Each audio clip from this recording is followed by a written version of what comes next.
Well, welcome to the My Dietitian Journey podcast. I'm Felicia, owner and registered dietitian behind Faraz Nutrition and My Dietitian Journey. With me today, I have guest Libby, owner of Dietitian Boss. So, Libby, why don't you give everybody a little bit of an intro of who you are and what you do? Absolutely. Well, thank you for having me. My name is Libby Rothschild. I'm the founder of Dietitian Boss. Our company shows registered dietitians how to start and grow a business. And we've served over 1,000 registered dietitians in the last 5 years, which has been really exciting, and helping them understand that there are options besides the traditional 9 to 5 clinical path, and empowering dietitians to earn multiple revenue streams and ultimately create a life of flexibility. Flexibility being that you become your own boss and you can create your own schedule, work with the types of clients that you want to work with, right? So you're aligning with your nutrition philosophy, and you can practice based on the model that you want to create for your business, whether that be a membership, a course, insurance-based, cash pay, or a hybrid of various different types of ways that you make money. So ultimately, we promote dietitians learning sales and marketing skills to create a flexible schedule to put the well-being of the practitioner first, which often as dietitians, we don't do that. We're caretakers and we so much want to help our clients that we lose sight of our needs, and then we become disgruntled, burnout, and many of us, including me, have felt broke, right? Because a lot of times in dietetics, unless if you become a CDE or a manager and you have, 1,000 hours experience, the pay isn't great, right? The top highest paid dietitians are those that own a private practice or in academia. And both of those things, there's a lot of skills required in private practice. In academia, there's a lot of time and money that goes into education. So I think making education accessible for dietitians, like what you do and what I do at Dietitian Boss, is really helpful, so that dietitians know that there are paths that can be more lucrative, right? So we can pay back those student loans, and that also can be enjoyable, and that can give us a lifestyle that we want, whether that's more time with our families or just more time for ourselves and our hobbies. Yeah, that flexibility piece is what a lot of people are after. And it's Yeah. really hard to get when you're in like a clinical space because you're, stuck with, whatever the hours are for that clinical job, maybe working weekends. And that can be really hard to manage, especially if you're, trying to have a social life and also have a family and all of that and pay back loans and kind of make Yeah. enough money to make ends meet too. It's not sustainable. And although we don't have research in dietetics yet from the academy about flexibility that I've seen, we have research on pay, but we don't have research on flexibility that I've seen. We do have statistics from consumers at large, and one of the highest demand from people in the workforce is wanting flexibility. Right. So that's why here at Dietitian Boss, we have a 4-day work week. So we don't work on Fridays to role model that level of flexibility.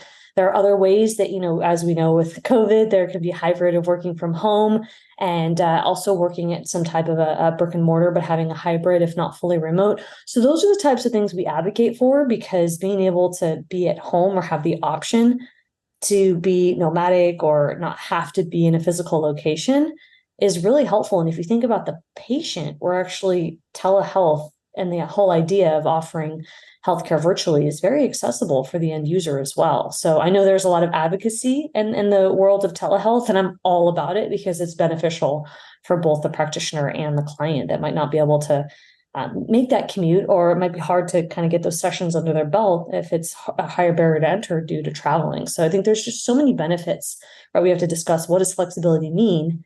And it is an issue at large. Like, people are demanding flexibility in the workforce, and that we can assume that dietitians should get a piece of that too.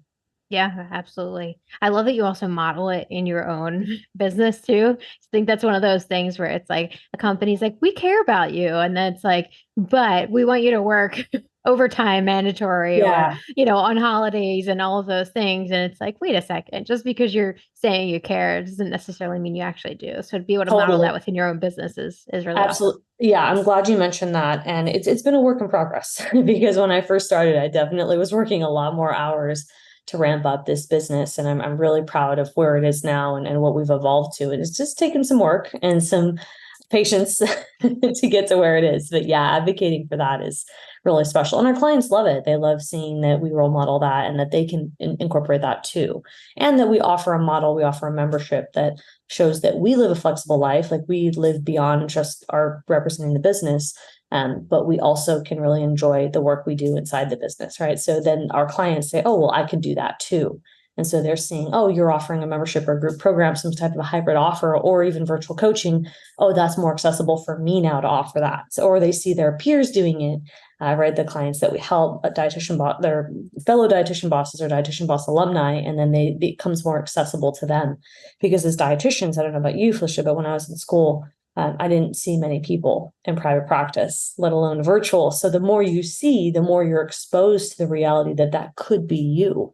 I'm not saying that it always is you, but when you see things that are possible, you see your peers paying off student loans, you see them selling over the internet and marketing themselves. It's like, oh, cool. Well, that's really inspiring, especially if they look different than you, live in different places than you, specialize in different niches. Like that's all great. Adding that diversity to the field is excellent. And I think that's a really good thing to role model. And that's why we interview our clients on our podcast and showcase them so that you can say, oh, it's not just gut health. It's not just prenatal. It's not just weight loss. It's not just intuitive eating and eating disorders. It's not just sports nutrition. There are dietitians all over the world and all different types of specialties that can find success in living a flexible lifestyle. And I think that's really important to represent that in a field where that's not so common. Yeah, I think that is a really good point. When we think about like what the job opportunities are and what we learned in, at least what I learned in undergrad, it was like clinical food service, maybe some community where you're not going to get paid much, but it's like a first job right out of your undergrad. And to be able to kind of see the opportunity of like other spaces.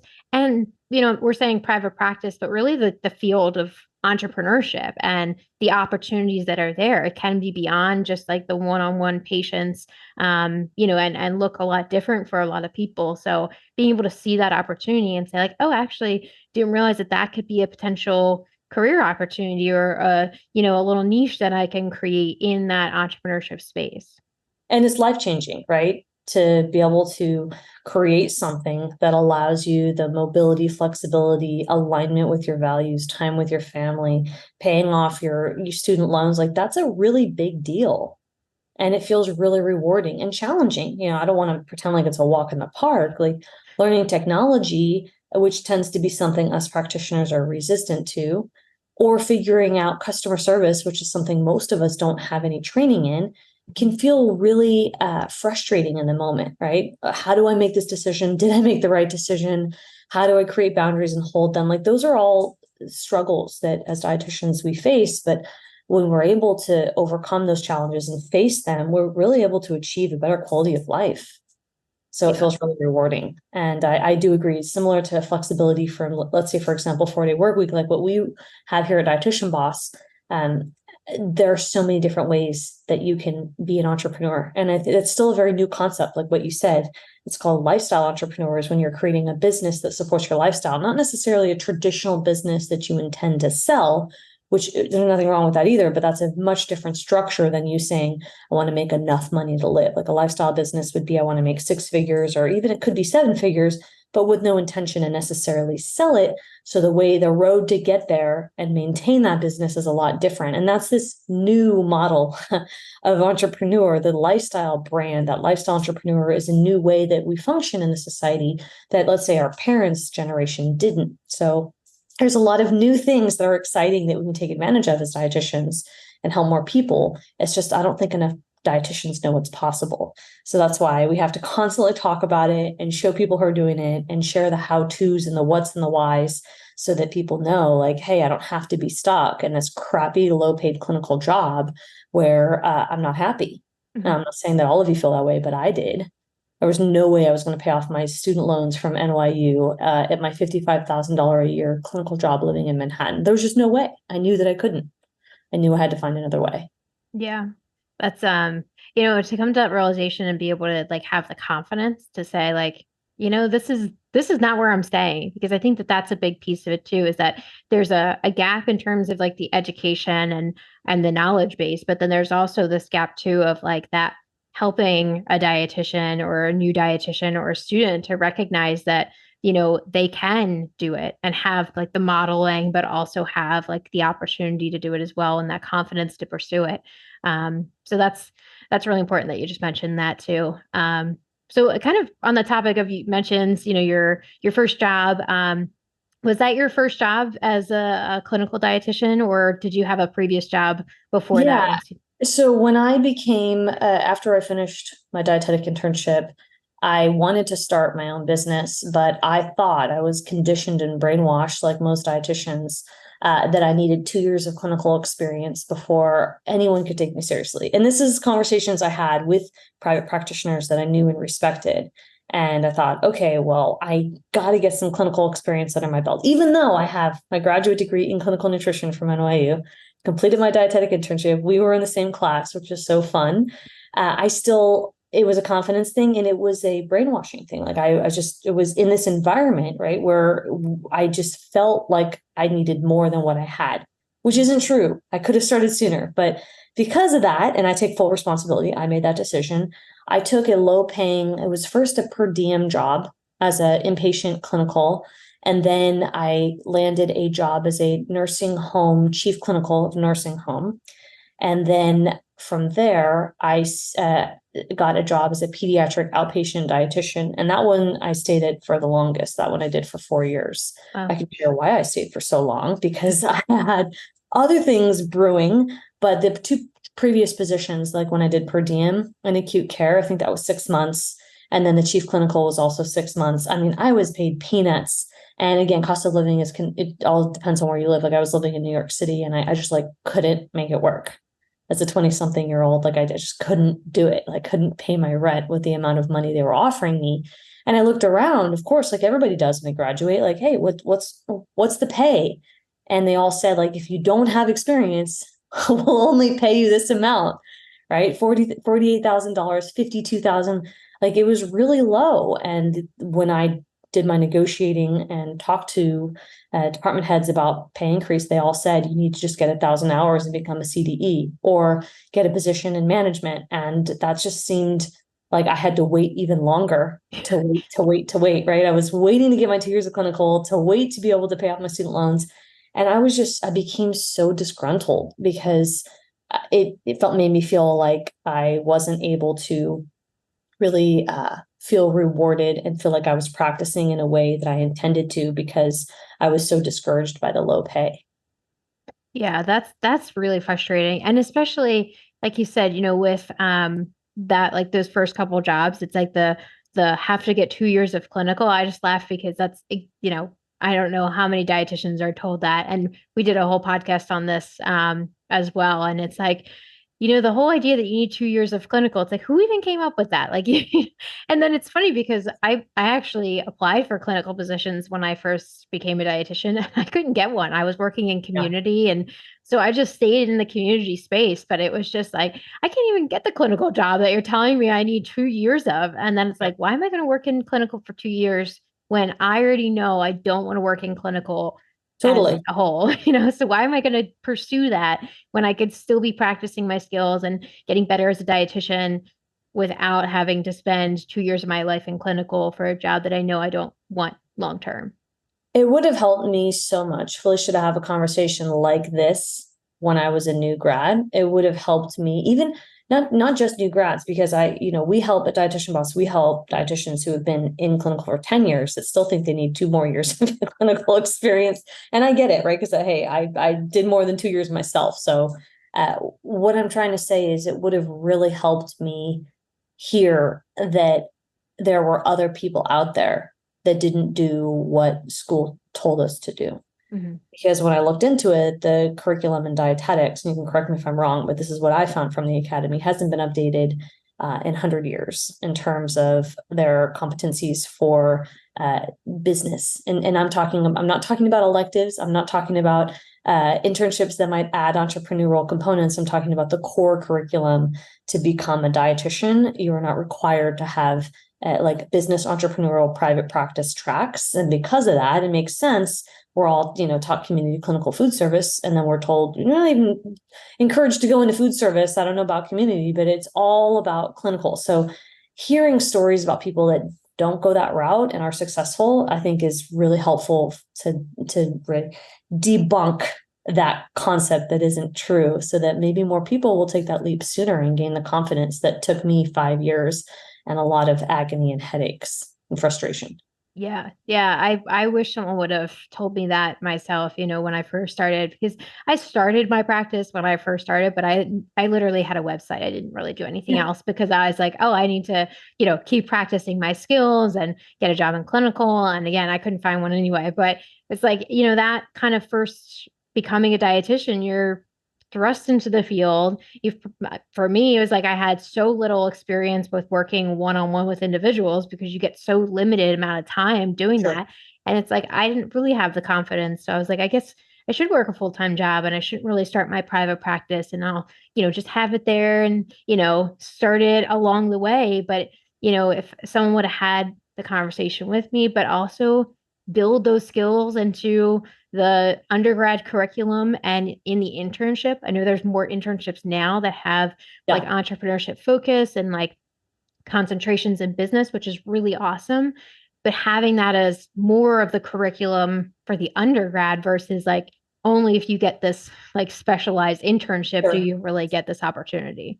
Yeah. And I will give credit and say it's great that some internships are now integrating. And when I say some, it's not, I mean, it's the ones who want. So I don't have a number and that I can quote that's actually published. I'm sure there are published, but I don't know the amount of internships that are integrating any kind of entrepreneurial component, but I would say it's a few, right? So I do think that that's an improvement, and I do want to give credit when credit's due. That's better than nothing, and we have a long way to go. Yeah, we definitely Right, do. because if you also think about like the continuum of being a dietitian and until you're not like practicing and until you stop practicing as a dietitian, think about it from the beginning. We're told you need to work on your clinical skills. When we graduate, we're told you need to get a clinical job to get 2 years of clinical.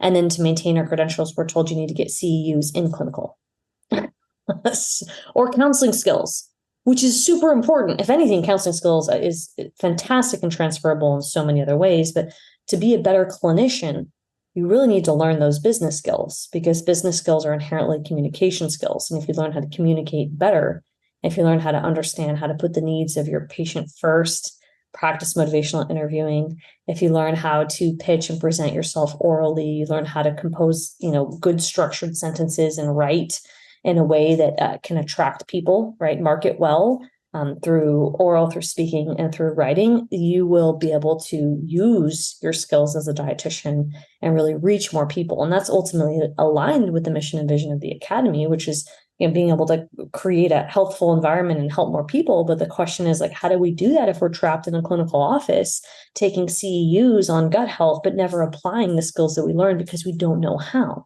right? Because we don't have those practical skills, or because we're also insecure, or we feel like we're too introverted, or we're not enough.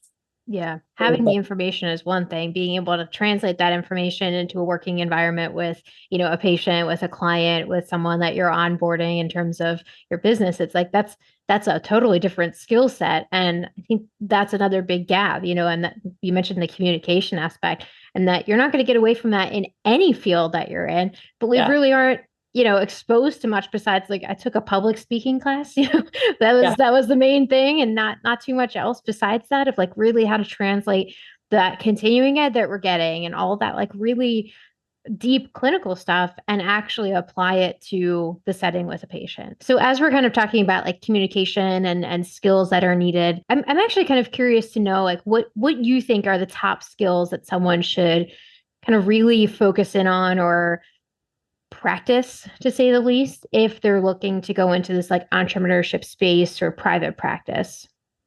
Yeah, well, the first skill would be transferable to counseling. And I believe that all the skills that make you a better business owner and practitioner and in private practice make you a better clinician. So it would be listening. The first one has to be listening skills. So if you're trying to build a relationship and solve a problem with a potential customer or a client or a patient, let's just call them client for this context, you will need to listen to their needs and desires to then be able to support them, which is no different than practicing great counseling skills when you're in session with a client. So it's not like the skills that you need to learn as a practitioner are out of left field from what you'll do as a clinician. They complement each other really well. So if you want to be successful in your business, you have to listen to the needs and wants of your audience as a whole, and then the person in front of you that you're helping. That's a really good. It's funny that you mentioned that. I was just talking about this yesterday in one of my classes, like the idea of like active listening and not just listening for your chance to speak, which is so often what we might do is that we're, waiting for our turn to kind of add in information. But when we're actively listening, like you said, to not just your patients or your clients, but also, your audience too, for what kind of content is making sense and taking that and digesting it and saying, okay, how can I improve or do better? But if you're not listening and you're kind of blocked from that listening right away, you're not really going to be doing things that are going to be helpful or effective, really. Yeah, and absolutely. And it takes practice. So it's easy to talk about theory. It's harder to put it to practice. So what I would suggest doing is have a conversation. Start with your network of people that you know. You start with friends and family. If you're on social media, that's fantastic. You don't have to only use social media. I know we'll probably get to that in a minute. But any avenue where you can find people that have nutrition problems and you can talk to them is a great way to get started. And you have to make an active effort to engage in these conversations. And if you know already, hey, I really want to work with intuitive eating or let's say eating disorders, great. Then find people in that space and have conversations with them. And if you don't know yet what area you want to specialize in, which is okay, you're on your journey, just get started. Just start talking to people and asking them what their concerns are, what their frustrations and challenges are, and start working on reflecting on your ability to listen and really sitting there. And like you said, listening not to speak, but listening to listen. And I think that as practitioners and clinicians, we naturally are good at this. We just sometimes don't spend enough time leaning into listening. So that would be the first tip. You asked for 3 skills. Second skills would be our analytical skills. So if you look at any job description for a clinical dietitian, they all say analytical skills. We know as a registered dietitian, we actually have these skills. We're able to analyze lab values. We're able to write notes that require analysis and observation. But when it comes to our business and analyzing trends that we see with conversations we're having with people, if we're going to take that first tip I gave about talking to people, or we're looking at once we start to make money and we're looking at our total amount of money earned, looking at our revenue or our profit margin, we have to be able to use our analytical skills to then make better decisions as business owners. But what I see with dietitians is that they get far too emotional and they're unable to practice their analytical skills. That we all have that. We all have these analytical skills. We just have to lean into them, just like how we have to lean into our listening skills. So if we could practice objectivity as a dietitian and not get so emotional, make everything about us, we'll have a better chance of really serving the larger mission and vision of our company, or just thinking about being a dietitian and getting exposure and having people know who we are. That means not taking everything personally. That means if you're getting started in your business and you're looking at a goal of, okay, I want to just talk to 10 people about nutrition and get a sense of what they say and how they perceive me listening to them, you want to work on your counseling skills, then you focus on the number, the volume of people you talk to, not necessarily the 1 or 2 conversations that didn't go great or didn't connect. Right. So that's a good example of a dietitian who might focus more on analytical skills, like look at the number of patients or people I'm talking to, versus leaning too much into emotion and getting really hung up on the 1 or 2 things that didn't quite go according to plan. So if we could really flex our analytical skills, we would be better practitioners as well as better business owners. Yeah. The last skill would be introspection. So if we're not able to look within, and a lot of us are introverts naturally, not all, but many dietitians are. That's the typical profile of a healthcare practitioner, specifically a registered dietitian. So if you are introverted leaning, that's a skill and a gift, and you probably are introspective, but you want to make sure you're giving extra time to think, am I listening? Am I listening to speak, or am I really listening to hear, like what you said, Felicia? And then how can I lean in and listen better? And then the second thing would be, how can I practice more analytical skills when it comes to looking at trends, when it comes to setting goals, when it comes to not making everything personal as you're growing in your business? And the more that you can be introspective about your progress in business and about your actual business and about what you need to improve on, the better you will grow your skills as a dietitian business owner. Absolutely. Yeah, that introspective process of like kind of taking a step back and like you said, not taking things personally. It's really hard, especially when it is like your business and, mine's under my name for one of them. And so it's really hard to not take things personally because for me, it was like I was so attached, to everything I was doing because I was the one putting in on the effort and I wasn't, working under someone. And so it is really hard to kind of separate yourself. And it's not to say that you need to be cold and calculated by any means, but be able to kind of, if, I think of like having my feelings, but being able to kind of set them aside and put on that like analytical, critical thinking hat and like, I am a business owner and I am totally in check with all my emotions and I am good and I am even playing field. And so sometimes you have to kind of like, for me, I had to psych myself up to say, like, I can feel this way, but I need to remember that I'm running a business and, kind of do a little bit of a check on myself too.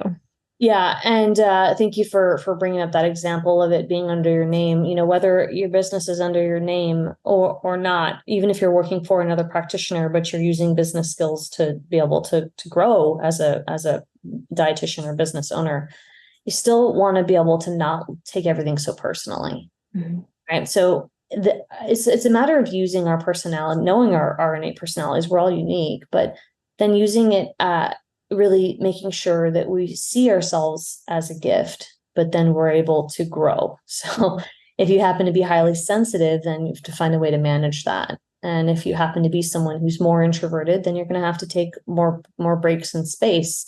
So you really have to like learn about yourself. And that's what business does, is it helps you grow as a person. And I think a lot of dietitians don't realize how much personal growth is involved in business. And that's why I think joining a community is so important. That's why in our library at Dietitian Boss, we have other dietitians that are similar at different similar stages. Some might be a little ahead of you, a little behind, but between that and our team and me, we've got mentors and you have those who are similar to you growing in their business. So it doesn't feel so alone as you're learning about yourself, as you feel rejected if someone says no, or if someone doesn't continue. And, I just had a client tell me today, like she was really, upset that one of her clients like wasn't ready for change. And that's part of counseling, Mhm. right? So again, Yeah. it's about applying objectivity and learning about your strengths and weaknesses and leaning into them. And it's a process. It's not going to happen overnight. You will be a better clinician if you can really think about how you can grow as a person. And doing it alone is awkward. It's always nice to have a team with you or some peers that are similar. And that's another reason why it's so hard to break from the norm and the tradition in dietetics, because there are so few, less than 8%, 6 to 8% own a business. And most of that is insurance. Nothing Mhm. wrong with that, but it's, to do something non-traditional like grow on social media or sell digital products like a course online or online coaching that's cash pay or something that isn't as traditional can feel really scary. Mm. So I just want to be completely honest that there will be moments of frustration with technology, moments of frustration with patient noncompliance, moments of frustration when you realize that you're not as extroverted as you thought, or you're not as tough as you thought you were. And it's all about just accepting that and learning from it and being able to share that with your peers so that you're not so alone. Yeah, that part of it is really important. Like I found when I first kind of when I went full time with my practice, I did it in December, which was kind of a silly time because it's like, who is scheduling in December and who wants to see me in December? Nobody wants to see me until January.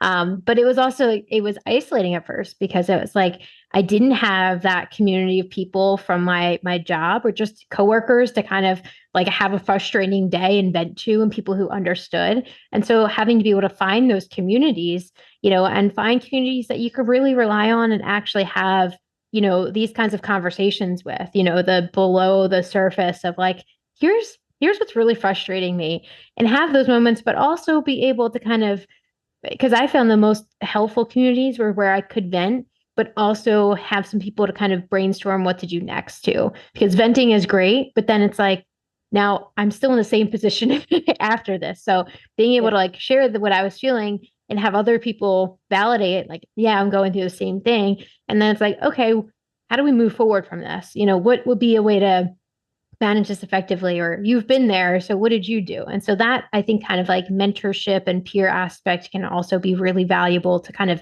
move you from like a stuck position too. Yeah, and there's a lot of research that shows that when you're in an environment that's motivating and inspiring, that you achieve more. Mhm. And that's why there's a lot of power in, let's say, a group fitness class or a concert, things that make you feel maybe that, you're not a concert goer, but the idea is when you're around people who have similar interests or who are on a similar journey, it can really inspire you and help you learn. So I think that there's a lot of self-improvement, professional development that comes with finding your tribe, as they say. And it's helped me grow a lot. And then again, if you tend to be more introverted, you might, want to scale down how much you're involved with that tribe, but still having one to some capacity and learning what that looks like for you is going to be really helpful. Yeah. So you've mentioned, and I want to kind of get into this, like getting into the marketing space and getting Yeah. yourself noticed. So I know a lot of the listeners are kind of new to private practice, and one of the biggest questions I get is like, is social media make or break for the business? Like from your experience, do you find that like, does someone need to have a social media presence, or can they survive without one? Yeah. Well, you might be surprised to hear me say this, but you don't need it. People have survived for a long time without social media. And if you want to create a lifestyle business, which is what we talked about earlier, and you're not trying to sell your business per se, you want to make a certain amount of money to be able to sustain your lifestyle. There are so many ways you can market. You do not have to market on social media. So the most traditional way to market would be referrals and friends and family. So you build networking connections. Like for me, when I did traditional marketing is what it's called. I met people in my community. I was asked to speak. I was offered to create to speak, and I pitched a curriculum, and then I was paid as a nutrition consultant to do these types of speaking and teaching events because of the network that I had built in my community. Right, so that's one way that dietitians can, within their communities, meet people. And as I mentioned earlier, when you're talking about improving our skills, our listening skills, right? So you're going to find out what people want, use your analytical skills and solve a problem, and then be introspective and learn how we can improve and we can actually follow through with solving those problems and listening to what people want and need. So what we need to do is find a way to get our name out there. It does not have to be social media. So there are many successful practitioners for years before social media was invented that have been able to create businesses by getting referrals from word of mouth, from doctors. You can use a website with SEO. You can use Google Ads. You can use search directories. There are so many different ways. That being said, when depending on the town you live in, depending on if you want to create multiple streams of revenue, depending on if your panels are accepting more people for insurance. I know some places that don't accept anymore. I don't know, you know more about insurance than I do. There are reasons why creating a social media profile can be helpful. So do you need it? No, you can start a business and grow and make money and possibly reach your goals and feel very satisfied from marketing in in traditional ways. And that would be referrals, word of mouth, doctor referrals, your network, trade shows, things like that. Billboards are considered traditional marketing. But we are living in a world where people are going to be checking you out online. Like that's the new business card. So people want to see that you have some type of a presence, and they might, unfortunately, other dietitians, cash pay or insurance, might be on social media. And so when people are typing something like prenatal or Philly dietitian, or let's say sports dietitian or something like that, and if you don't pop up, then you're losing a chance to increase your visibility as a practitioner and get people to know, like, and trust you. So it really is helpful to use social media as a way to grow our brand, as a way to establish trust, as a way to increase visibility, as a way to get more leads, more people interested in the products and services that you sell, especially if you're creating multiple revenue streams, right? So maybe you have insurance down, but you're like, okay, I need some wiggle room, right? Because there's only so many people you can see in a day, and then your income is capped, for example. So maybe you want to go on social media so that you can start promoting a book that you want to sell, a digital ebook, or maybe you want to promote a group program or something like that. Or you want to work with brand sponsorships. Using social media and even SEO, content marketing like blogs and YouTube, what you and I do, is a great way for you to not only expand your reach so that you can help more people know who you are, but you're going to have access to different people than you would if you were using traditional marketing. So social media is the future, but that doesn't mean that you can't make money without it. But I believe we're moving to a competitive landscape where I don't know how long it'll take, 5, 10 years. I think it will be something that everybody will have to do. And I do think that dietitians need to establish some type of a presence on some channel because it's competitive. And if people want to check you out and see what you're up to and you don't have a presence, but other people in your space do, that's not a good look. Mhm. Yeah. And that, you mentioned like have some kind of presence. And that's, I think sometimes people get overwhelmed because they think of like all the different social media outlets and web presence that you can have. And it feels overwhelming. I need this account and this kind of content for this, specific platform. And sometimes just starting with the basics of like a one-page website or just Yeah. starting with Instagram or just starting with one social media platform to get started, to have just some kind of presence, like you said.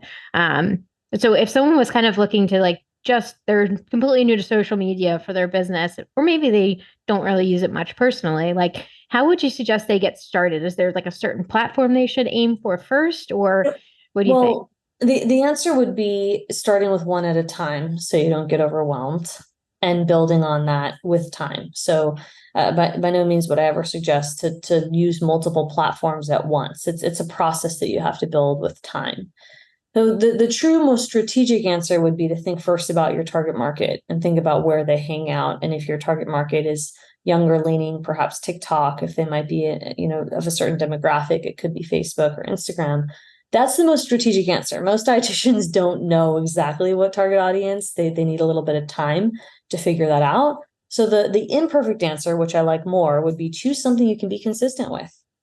Right. So for me, when I first started, it was Instagram. Why? I thought it was easier. This was when Instagram was a little more simple. So when I started Instagram before it had 50 features and all it got a lot more advanced over the years.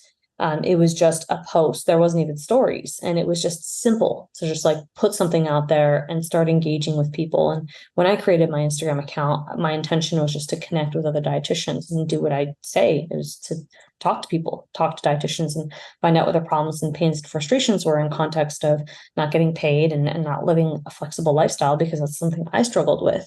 So that's what I suggest our clients to do is pick a platform that they can be consistent with. I've seen the most results with Instagram. That doesn't mean that we don't see results with Facebook and TikTok, but that is, my first love is Instagram. I've seen the most success with it.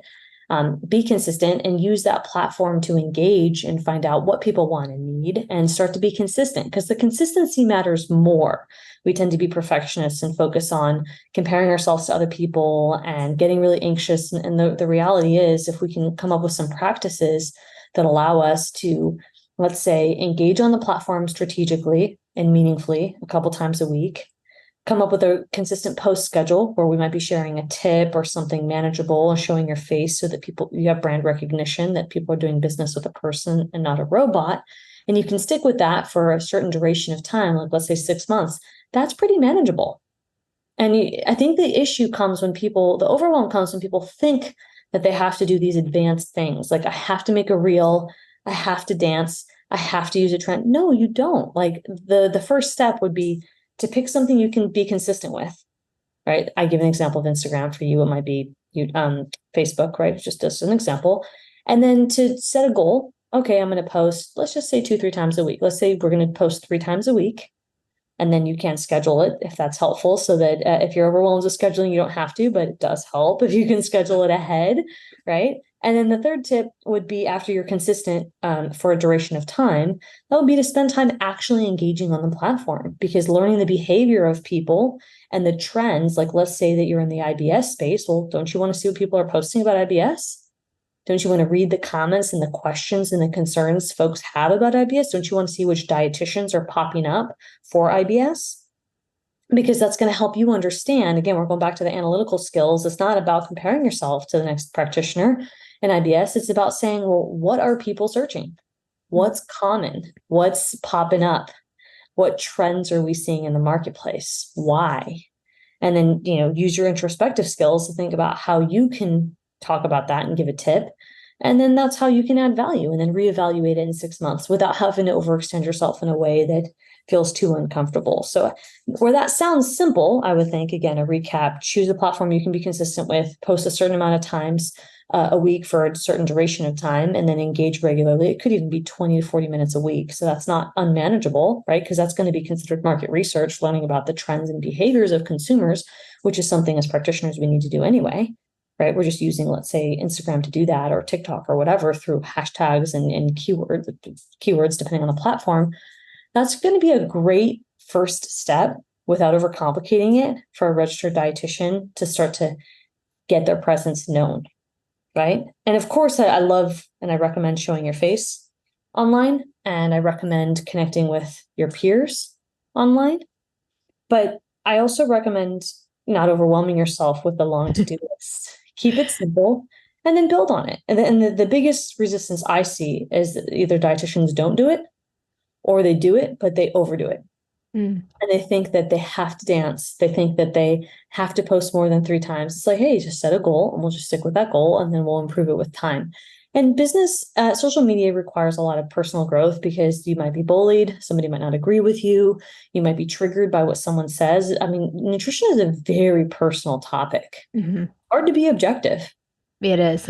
Culture, diversity, different opinions. People seem to sometimes not respect other people's opinions. And it can be really overwhelming, especially if you don't have any peers.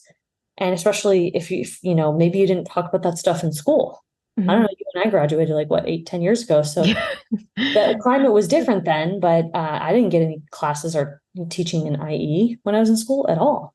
So, I mean, the climate has changed, but the point is that we tend to get caught up in the minutia when we should just focus on like the goal. And the goal is to be consistent and to not overthink it and to work past that imperfection. And it's best done, what I mentioned, in either a peer community, working with a coach, or working in some type of program, or even just having somebody who's has the roadmap, who's been there, done it, working alongside peers so that you are more likely to do it, right? Yeah. Versus it's kind of like if you are the only person in a dietetic internship, are you more likely to complete it versus if you're in a dietetic internship with a cohort of 12 other people, you're probably more likely to complete it. And that's the same way when it comes to following through with marketing online, specifically social media. You're more likely to do it if you know other people and if you can talk about it with them versus if you're all alone. Yeah. It's funny, as you were talking, I was almost thinking like, this is kind of like the advice I give my patients for like nutrition, like the Yeah. same kind of formula. We start with this like increasing consciousness and awareness of what your habits are and like gathering information about yourself and, the environment. It's like that's what we're doing with the social media landscape. It's like figuring out, getting information. And then we move into this like, let's create a plan and let's be consistent. And that way we're kind of moving towards our goals and keeping that goal forefront. Having the support of others can be great with like accountability and providing ideas and inspiration. And that's the same thing that we're talking about with business, those kinds of things of like just kind of scale back down, look at the process of a whole. So it's just funny. I'm just thinking a little parallels of, just the things I would say to patients are like the same things that you're kind of speaking to with someone looking at that marketing and social media presence too. Yeah, and that's why I'm going to go. Thank you for making that parallel. And that's why I want to go back to being a better business owner, which includes learning how to market and feeling comfortable with it, which can take some time, is going to help you be a better practitioner. Because coaching and counseling, the way that you mentioned, is being a good counselor, being a good dietitian. And that's, again, draws a lot of parallels. So it all goes together really nicely. You're not wasting your time by learning these skills. They're all transferable. They're just going to require you to exercise new skills that you probably didn't know you needed to exercise, which can, feel a little awkward, right? Yeah. Yeah. Those transferable skills, the everything you've been talking about so far are all things that are transferable to if someone is still, if they're still working, as an employee of a business and not necessarily as their own company, working with your patients, your clients one-on-one, even if you're not necessarily, the traditional dietitian where you're working one-on-one with patients in terms of like medical nutrition therapy, and maybe you're working one-on-one with other dietitians in like a coaching or consulting, kind of space. All of these kinds of skills that we're talking about here are things that relate to all of those different areas too. Yeah, absolutely. So I'm curious in terms of, what you use for Dietitian Boss, what are kind of like your regular platforms? or and you mentioned Instagram as like kind of your Yeah. first love. But what are kind of your regular platforms that you're, usually posting on? And what have you found to be kind of like the best in terms of generating leads or promoting your own business? Yeah. Well, first of all, I want to say the best to generate leads is what you're the most consistent with. So we have clients that have gotten results from a multitude of different platforms. So I don't know if I want to say the best. I will say that the parallels I see are the dietitians who are consistent and who are serious and set goals are the ones who get the most results from the platform. So we use Instagram over at Dietitian Boss. We have a podcast called Dietitian Boss. It's got over 500,000 downloads, which is really exciting. And then YouTube at Dietitian Boss.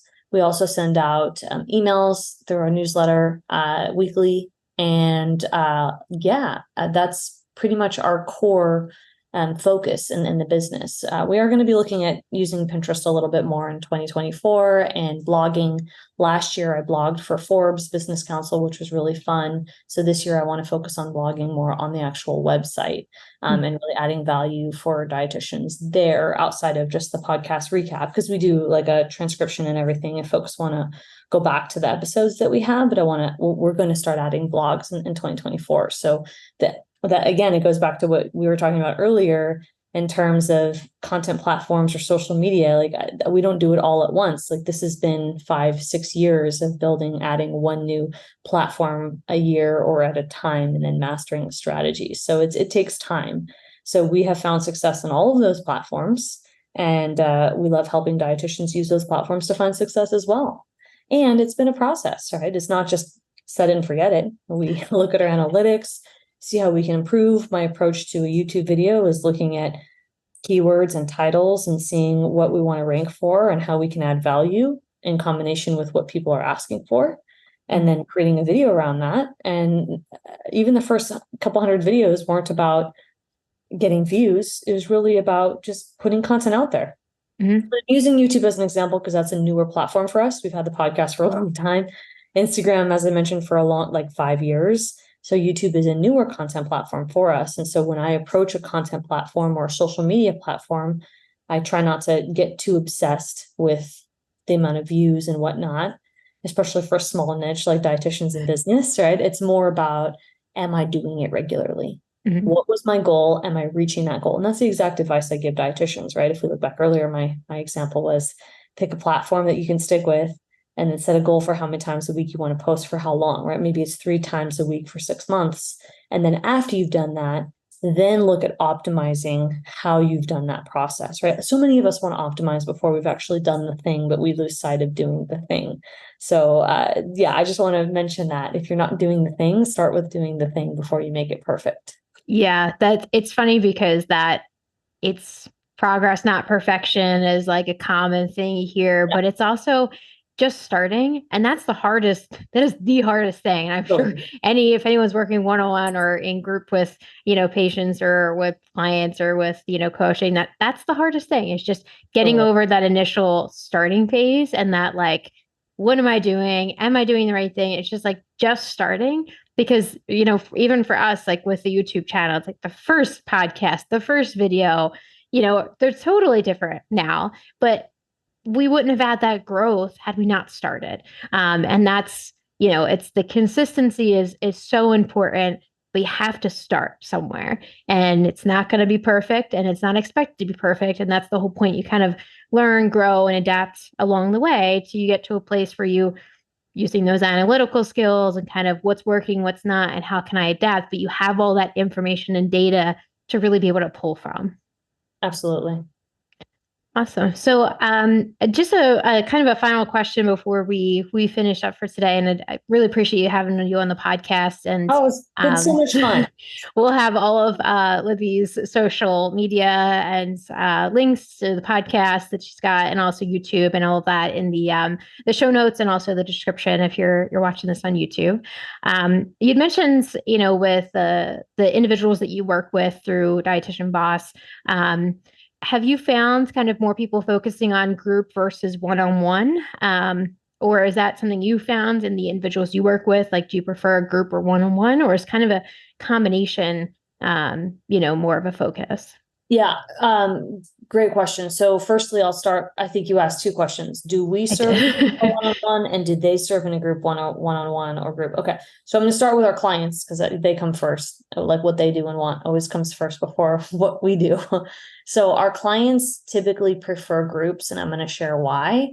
Our mission and vision, as I mentioned at the top of this podcast episode, is about creating flexibility for the practitioner, right? A registered dietitian, uh, if you look at Maslow's hierarchy of needs, if the theory, money is not at the top of the pyramid, right? So there's a point of diminishing return, and research shows this. When we make a certain amount of money, we don't necessarily need or want, or it might not be worth it for us to make that much more. I'm not saying that we don't all want to make money, but this is a theory.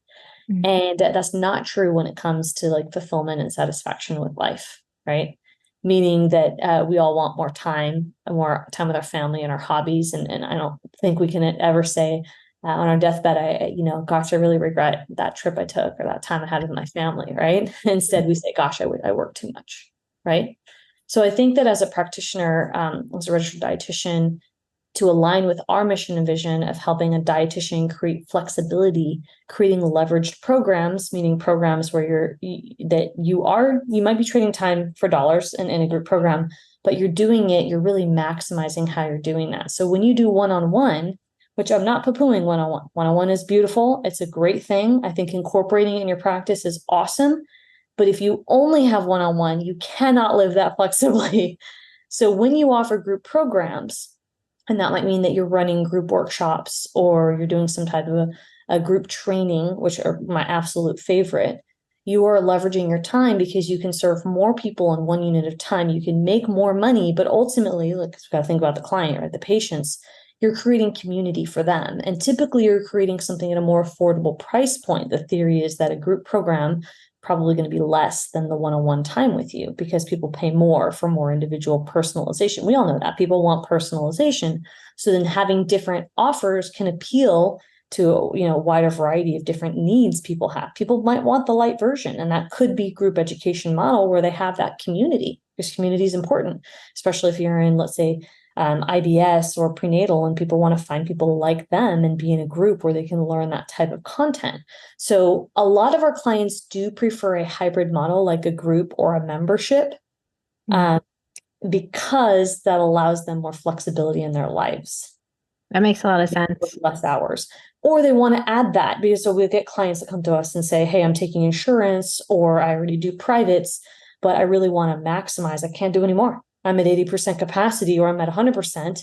Don't necessarily feel like hiring someone, or maybe they do, but they're like, hey, this can't be it. Right. I'm at my tipping point. And that's where we say, okay, let's structure and figure out how we can incorporate a group model into your offerings so that you're more accessible, because it's probably going to be a lower price point. You're teaching, so you have an opportunity to reach more people, right?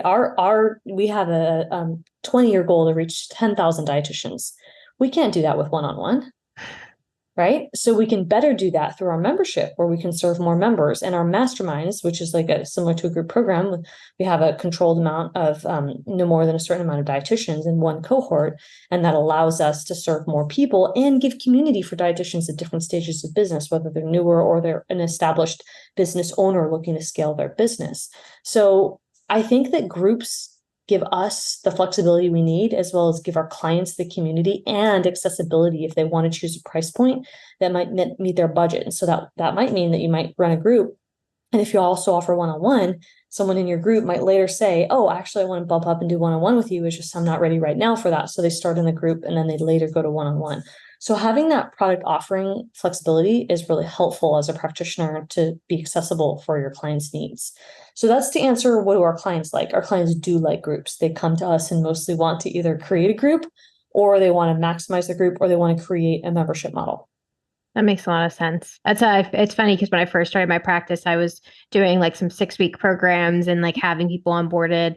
And that, was great for me in terms of variety, but also really great for the individuals that I was working with, like you said, with the price point piece of it. So that's great. And I do want to mention that I'm not saying one size fits all. So groups are not for everybody. There's going to be some client, like we need to have that we need to be discerning and know that not every program is for every person. So there are going to be some folks that the group won't be a fit for them, and that's okay. And so there's two options as a dietitian. You can either refer them out because you're not the fit and your current offerings don't match their needs, or you can offer them coaching if you have that available. Or if you're not offering coaching right now, you might have a wait list, or to better serve the client, because you don't want them to wait for your coaching, that's where you got to network and refer them out to someone who can offer them something to solve their needs at that moment. So I'm not saying a group program will satisfy every client's needs at that moment, but we can't help everybody. But what we can do is find ways that can help people and refer out to them. And that's really best practice. It's going to make you a better clinician as a dietitian if you know how to do that. Yeah. So I wanted to put that out there. And we love, I already answered it with our 20-year goal to help 10,000 dietitians. We've already helped 1,000. We love impacting the field, and we really want to be able to have a chance to create more impact and show dietitians what's possible. And we can only do that in teaching environments, right? So that we offer one-on-one, but we have to limit it, even though we have a team of coaches, because that way we can show dietitians how to work with one another. Yeah, that's, it's really great that you're in this space too, because I think there's just not enough dietitians showing other dietitians like what is possible, sharing expertise and being willing to kind of show up in these spaces to really be there for each other as well. So I really appreciate and love the work that you're doing over at Dietitian Boss. So thank you so much for being on the podcast. As always, you can find the My Dietitian Journey podcast on YouTube, podcast hosting, and you can connect with us at Instagram as well as My Dietitian Journey. And make sure you leave us a comment if you have any questions about marketing yourself as a dietitian. Libby, we're going to put all of your contact information in the show notes in the description, but just briefly let our guests know how they can connect with you. Absolutely. You can find us on Instagram at Dietitian Boss, on YouTube at Dietitian Boss, or on our podcast at Dietitian Boss. And go ahead and send us a message on whichever platform feels good for you, maybe Instagram, and just say hello and let us know, let me know what impacted you from today's episode. We'd love to know what you took away, and I'll make sure to tell Felicia. So we all know. Awesome. Well, thanks so much for being here, Libby. Thanks for everybody who tuned in to listen to the podcast. And we will see you at the next My Dietitian Journey podcast. Thanks so much for watching.